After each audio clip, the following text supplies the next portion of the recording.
रण सिंह पवार और आप देख रहे हैं पीएम अपो न्यूज। इस समय जो तस्वीर दिखाना चाह रहे हैं अन्नकूट का भंडारा जो जगह जगह लगाए जाते हैं, संस्थाओं द्वारा लगाए जाते हैं।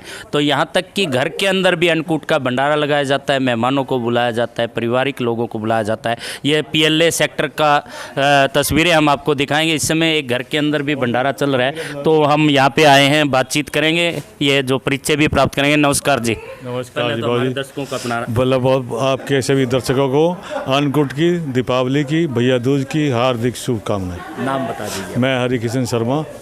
तो शर्मा जी, जिस तरह से बड़े बड़े मंदिरों में संस्थाएं तो भंडारा लगाती है, आपने घर में भी ये आयोजन किया है, तो ये कब से करें? ये मैं 2004 में यहाँ शिफ्ट हुए थे। इससे पहले हाउसिंग बोर्ड में थे, वहीं 2001 से ये सभी साथियों को मिलकर करते हैं। हम तो हर साल करते हैं? हर साल करते हैं और सभी से निवेदन करते हैं कि बाहर आए, बैठकर भगवान का अन्नकूट का प्रसाद ग्रहण करें। तो दोस्तों ये इसके अंदर क्या क्या बनाते हैं? इसके अंदर जैसे बाजरा, चावल, खीर।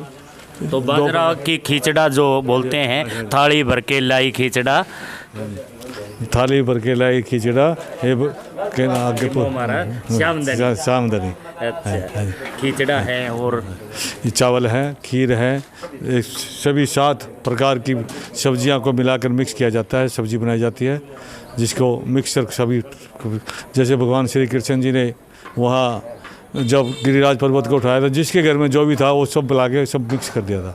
जैसे घर का भोजन तो गृहिणियाँ बनाती हैं, घर की महिलाएं बनाती है, लेकिन भोजन ये जो प्रसाद बनाया जाता है, इसमें सुना आप खीर बहुत अच्छी बनाती है। ये सभी मिलकर प्रसाद का जो बनाने का भगवान का आनंद आता है, इससे बड़ा कोई आनंद नहीं होता। इसलिए कोशिश करनी चाहिए कि आप स्वयं बनाएं, तो उसका आनंद ही अलग होगा।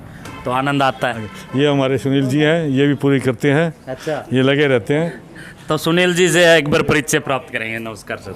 सर मैं तो कुछ भी नहीं कर रहा। बहुत करती है काम। सर इसमें क्या कहना है सर, वो ऊपर वाला देने वाला है। हम तो ये प्रार्थना करते हैं उन ईश्वर से कि ये दिन दुगनी रात चौगुनी ऐसे बढ़ाते रहें। जो इनका सेवा भाव है ना, उससे मतलब प्रभावित हूँ मैं। खुद इस नेचर का था कि कहीं से लेने की कोई इच्छा नहीं होती कि अपना कमाओ अपना खाओ, और इसको मैं लेने में मानता था। लेकिन इनसे ही मैंने ये सीखा भी सेवा भाव है, तो मैं आता हूँ यहाँ पे।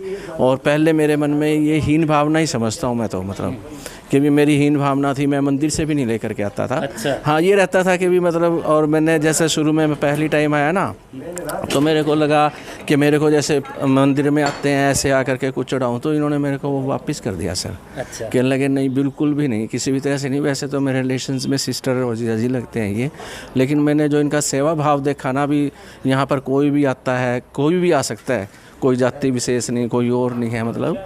तो मैं उससे बड़ा प्रभावित हुआ।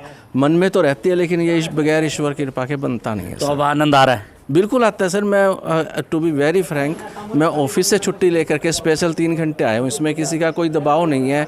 एक मतलब भावना थी मेरी कि भी मैंने जाना है। पूड़ियाँ खिलाने से लेकर बेलने तक का काम किया है? कुछ भी करवा सकते हो जी। मैं बर्तन साफ करने के लिए भी तैयार हूँ सर। अरे वाह सर, ये तो देखो आस्था है, और आस्था के अंदर ही आज हम, ये शर्मा जी का परिवार है पूरा, हम यहाँ पे आए हैं। और इस तरह के अन्नकूट के भंडारे आज जगह जगह लगाए जा रहे हैं, परिवारों के द्वारा जो लगाए जा रहे हैं, रिश्तेदारों को और भी लोगों को। ये जो एरिया की बात करें तो ये पीएलए सेक्टर है, और शर्मा जी जो यहाँ पे लगे हुए हैं। और देखिए कड़ी का जो एक विशेष महत्व यहाँ पे दिखाई दे रहा है। बड़ा कढ़ाई के अंदर कड़ी बनाई जाती है। इस तरह से बहुत सारे तरह तरह के व्यंजन बना करके जो है भोग लगा करके आमजन को खिलाया जाता है। इन्हीं तस्वीरों के साथ बने रहिए पीएम अपो न्यूज़ से। मैं रण सिंह पवार।